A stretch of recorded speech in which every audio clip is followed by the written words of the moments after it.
Subscribe करें हमारे YouTube channel को और बेल आइकन को प्रेस करें हमारे लेटेस्ट वीडियोस को देखने के लिए।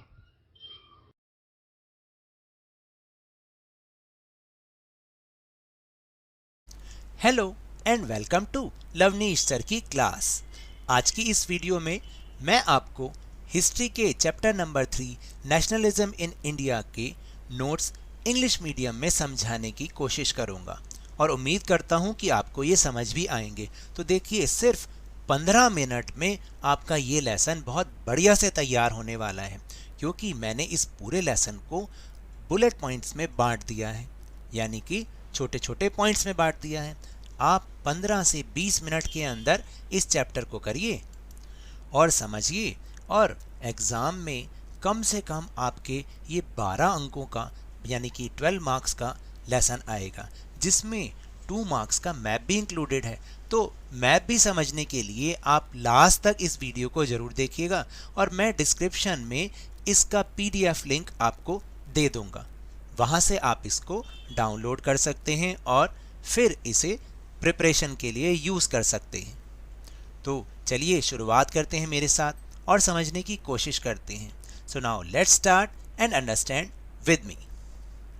तो देखिए, जो सबसे पहला टॉपिक है वो है the economic and political impact of the world war first on Indians, यानी भारतीयों पर प्रथम विश्व युद्ध का आर्थिक और राजनीतिक प्रभाव क्या पड़ा वो देखते हैं।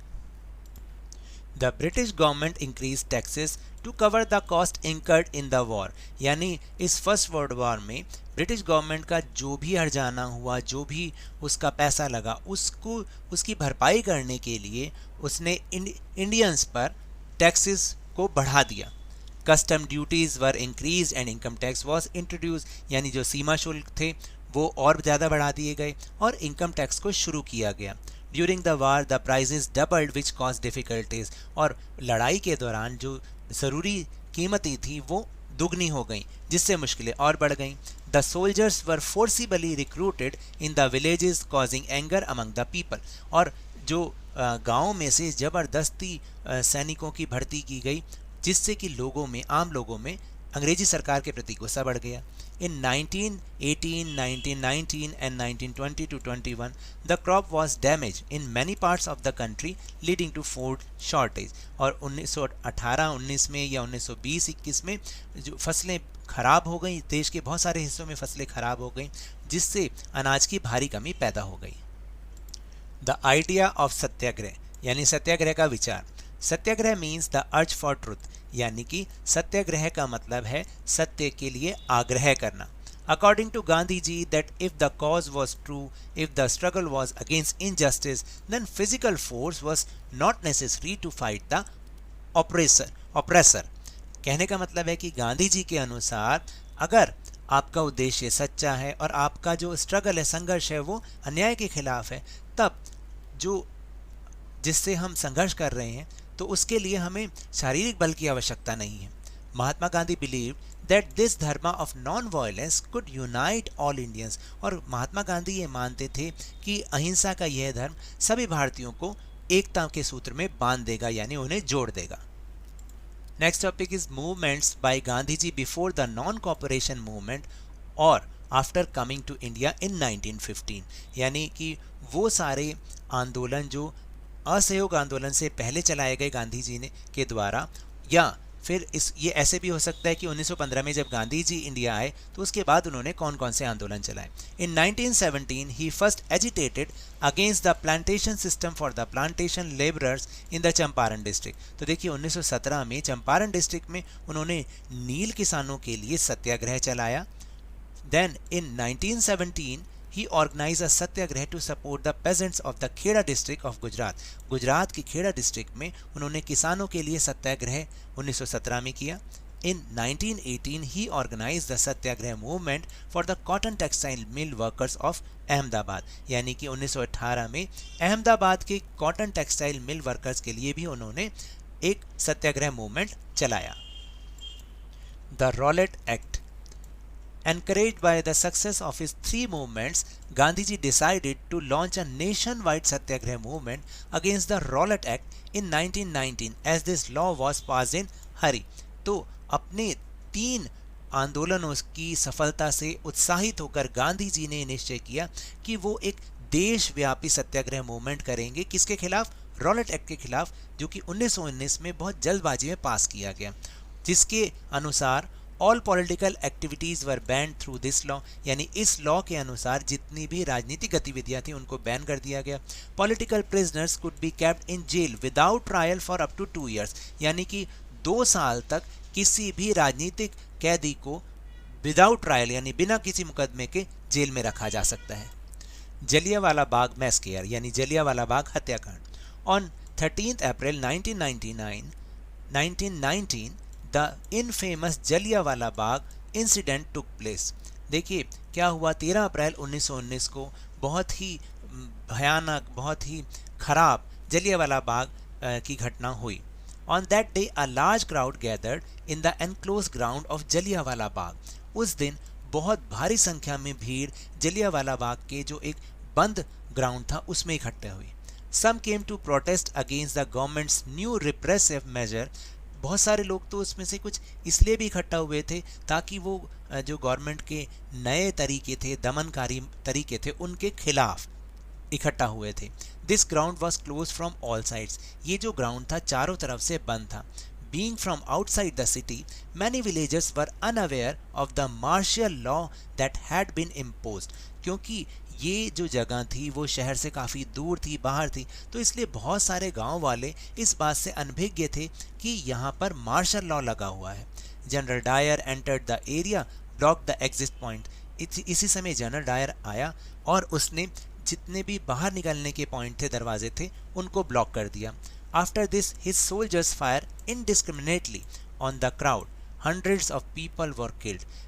फिर क्या हुआ, इसके बाद उसके सैनिकों ने सब पर, भीड़ पर अंधाधुंध गोली चला दी और जिसमें हजारों लोग मारे गए। General Dyer did this to instill a sense of terror in the satyagraha. General Dyer ने ऐसा इसलिए किया ताकि वो सत्याग्रहियों के मन में एक दहशत का भाव पैदा कर पाए।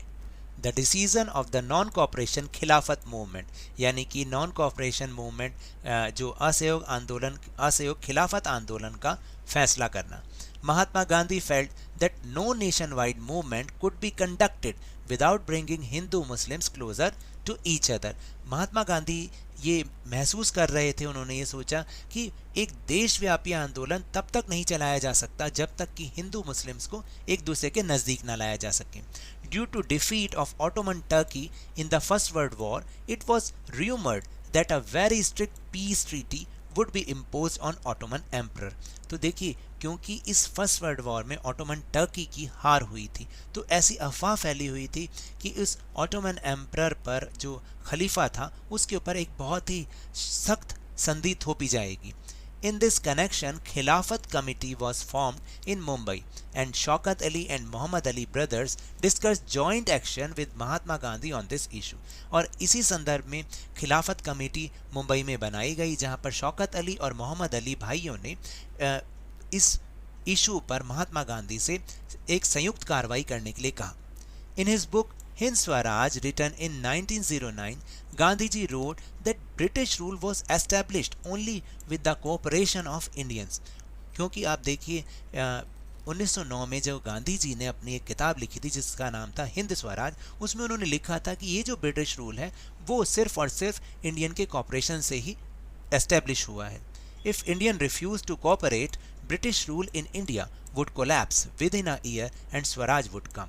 और अगर ये भारतीय लोग इन ब्रिटिश के साथ कॉपरेट करने से, सहयोग करने से मना कर दें, तो 1 साल के भीतर भीतर ही उनका ये साम्राज्य ढह जाएगा और हमें स्वराज मिल जाएगा।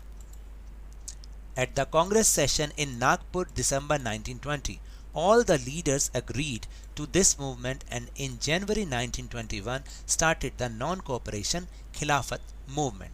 तो नागपुर के दिसंबर 1920 के कांग्रेस सेशन में जितने भी कांग्रेस लीडर्स थे सभी ने इसके लिए सहमति जाहिर की और जनवरी 1921 में ये असहयोग खिलाफत आंदोलन शुरू कर दिया गया।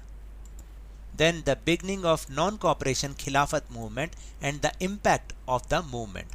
देखिए क्या हुआ जब असहयोग आंदोलन, खिलाफत आंदोलन जब शुरू हुआ और उसका क्या प्रभाव पड़ा। इसका अलग अलग जगहों पर अलग अलग प्रभाव पड़ा। जैसे कि सबसे पहले हम समझेंगे impact of movement in cities, यानी शहरों में आंदोलन का क्या प्रभाव हुआ और इसमें भी उसका सामाजिक प्रभाव यानी सोशल इम्पैक्ट क्या हुआ।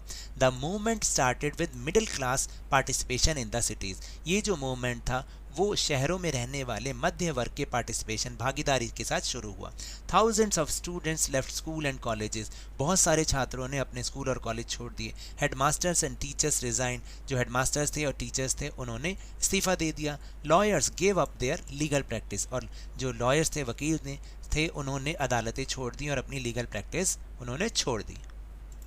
फिर इसका इकोनॉमिक इम्पैक्ट क्या हुआ, यानी कि आर्थिक प्रभाव इसका क्या पड़ा। Foreign goods were boycotted. जो विदेशी कपड़े थे उनका बहिष्कार किया गया। Liquor shops picketed. जो शराब की दुकानें थी उनकी पिकेटिंग की गई। Foreign cloth burned in huge bonfires. और विदेशी कपड़ों की होली जलाई गई। देन क्या हुआ, फिर धीरे धीरे ये जो मूवमेंट था वो स्लो डाउन की तरफ बढ़ने लग गया। आखिर ऐसा क्यों हुआ? What are the reason behind it? Slow down of movement, यानी कि आंदोलन का धीमा पड़ना शहरों में। Establishment of alternative Indian institutions was necessary for the success of the movement so that they could be used in place of British institution. देखिए, क्योंकि हमें वैकल्पिक भारतीय संस्थानों की स्थापना की बहुत ज़्यादा ज़रूरत थी, क्योंकि ये आंदोलन की सफलता के लिए बहुत ज़रूरी था, क्योंकि ब्रिटिश संस्थानों की जगह पर उनको यूज़ किया जा सकता था। So students and teachers began trickling back to government schools and lawyers joined back work in government courts. क्योंकि ऐसा नहीं था, इंडियन इंस्टीट्यूशंस नहीं थे, क्योंकि अगर होते तो उनका यूज़ किया जाता, जब वो थे ही नहीं तो इसलिए जो स्टूडेंट्स थे और टीचर्स थे वापस से गवर्नमेंट स्कूल में उन्होंने आना शुरू कर दिया और लॉयर्स ने गवर्नमेंट कोर्ट्स में जाना शुरू कर दिया। And then another reason was that कि khadi cloth was often more expensive and poor people could not afford to buy it. जो खादी क्लोथ होते थे वो बहुत ज़्यादा महंगे होते थे और जो गरीब लोग होते थे वो उसको खरीदने नहीं पाते थे, अफोर्ड नहीं कर पाते थे। So they started using cheap foreign cloth made by machines. तो उन्होंने वापस से जो विदेशी कपड़े मशीन से बने होते थे, सस्ते होते थे, वो उन्होंने यूज़ करना शुरू कर दिया। और यही कारण थे कि शहरों में यह आंदोलन स्लो डाउन हो गया, धीमा पड़ गया। Then rebellion in countryside, यानी गाँवों में विद्रोह कैसे फैला, गाँव वाले लोगों ने इसका क्या मतलब निकाला। Farmers in the villages were living a very pathetic condition, यानी जो गाँव में किसान थे वो बहुत ही दयनीय स्थिति में जीवन जी रहे थे। During the British rule the zamindars in the villages had impose too much tax on the farmers. तो देखिए, ब्रिटिश रूल के अंदर जो जमींदार थे गाँव में, उन्होंने फार्मर्स के ऊपर, पेजेंट्स के ऊपर बहुत ही ज़्यादा टैक्स का बोझा लादा हुआ था। Farmers had to work on their fields without pay. जो किसान होते थे उनको ज़मींदारों के खेत में बिना किसी तनख्वाह के काम करना पड़ता था। Their leases as tenants were not fix. जो उनके ज़मीन के किराए थे वो फिक्स नहीं थे। So they used to evict them from the lease at any time. और उन्हें कभी भी उस लीज से जो है बाहर निकाल दिया जाता था, उनकी लीज को कभी भी ख़त्म कर दिया जाता था। Then the Baba Ramchandra who had previously worked as indentured labor formed a किसान सभा along with Pandit Nehru and started a movement in the villages. देखिए, वहाँ पर एक उनके नेता थे बाबा रामचंद्र, जो कि पहले एक बेगार मजदूर की तरह काम कर चुके थे। इंडेंचर्ड लेबर का मतलब होता है कि वो एक बंधुआ मजदूर की तरह काम कर चुके थे। उन्होंने पंडित नेहरू के साथ मिलकर किसान सभा बनाई और एक आंदोलन गाँव में चलाया। In the villages, the farmers decided to discontinue the नाई धोबी facilities of the landlords. गाँव में जो किसान थे उन्होंने ये निश्चय किया कि जो ज़मींदार हैं उनकी नाई धोबी सुविधा को बंद कर दिया जाए। They understood that this movement means that no taxes were to be paid and the land was to be redistributed among the poor. अब उन्होंने इस आंदोलन का मतलब ये निकाला कि हमें कोई टैक्स पे नहीं करना और जो हमारी ज़मीनें भी हैं वो अब एक बार फिर से दोबारा से रीडिस्ट्रीब्यूटेड कर दी जाएंगी। Therefore, they took the path of violence and looted the land and grain stock of the landlord. तो इसलिए उन्होंने हिंसा का रास्ता अपनाया और ज़मीनें, जो ज़मींदारों की ज़मीनें थी और अनाज भंडार थे, उनको लूट लिया। Then rebellion in jungles, यानी जंगलों में विद्रोह कैसे फैला। The tribal people were upset and angry with the British government banning the entry of people into big forest. जो आदिवासी लोग थे वो निराश थे और गुस्सा थे ब्रिटिश गवर्नमेंट से, क्योंकि उन्होंने बड़े बड़े जंगलों में उनकी एंट्री को बैन कर दिया था. They revolted when the government forced them to forcibly construct road construction. और जब गवर्नमेंट ने उन्हें ज़बरदस्ती सड़क निर्माण के लिए लगाया तो उन्होंने विद्रोह कर दिया. Their leader's name was Alluri Sitaram Raju, who described himself as an avatar of God. जो उनके नेता थे उनका नाम था अलूरी सीताराम राजू, जो कि अपने आप को वो ईश्वर का अवतार बताता था. He inspired people to wear khadi and quit alcohol as he was very much influenced by Gandhi Ji's idea. उसने लोगों को खादी पहनने के लिए और शराब छोड़ने पर इंस्पायर किया, उनके लिए प्रेरणा दी, क्योंकि वो खुद गांधी जी के विचारों से बहुत ज़्यादा प्रभावित था. The tribals understood the meaning of this movement, that the forests are now their own. They have right over them as before. जो आदिवासी लोग थे उन्होंने इस आंदोलन का ये मतलब निकाला कि अब से जो जंगल उनके पहले थे वो अब फिर दोबारा से उनके हो गए हैं और उन पर उन्हीं का ही राइट है जैसे कि पहले था. The Gudem rebels attacked police stations, attempt to kill British officials and carried on guerrilla warfare for achieving Swaraj. तो जो गुडेम पहाड़ियों के गुडेम विद्रोही थे उन्होंने पुलिस स्टेशन पर अटैक करना शुरू कर दिया और जो ब्रिटिश ऑफिशियल्स थे, ब्रिटिश ऑफिसर थे, उनको मारना शुरू कर दिया और गुरिल्ला युद्ध को जारी रखा ताकि वो स्वराज को ले सकें, पा सकें. Alluri Sitaram Raju was hang in 1924 और अल्लूरी सीताराम राजू इस बीच पकड़ा गया और 1924 में उसे फांसी दे दी गई. देन स्वराज इन प्लांटेशंस, यानी बागानों में स्वराज, यानी बागानों में ये आंदोलन किस तरह से लिया गया, किस तरह से फैला. Under the inland immigration act of 1859 plantation workers were not permitted to leave the tea gardens without permission. देखिए, इनलैंड इमिग्रेशन एक्ट ऑफ 1859 के तहत जो बागान में काम करने वाले मजदूर थे उन्हें बिना आज्ञा के इन चाय के बागानों से बाहर जाने की अनुमति नहीं थी. For plantation workers in Assam freedom meant the right to move freely in and out of the confined space in which they were enclose. Assam में जो प्लांटेशन वर्कर्स थे उनके लिए आज़ादी का मतलब अब वो इन चार दीवारियों से कभी भी बाहर आ जा सकते हैं. When they heard of the non-cooperation movement, thousands of workers refused to obey the orders of their officers.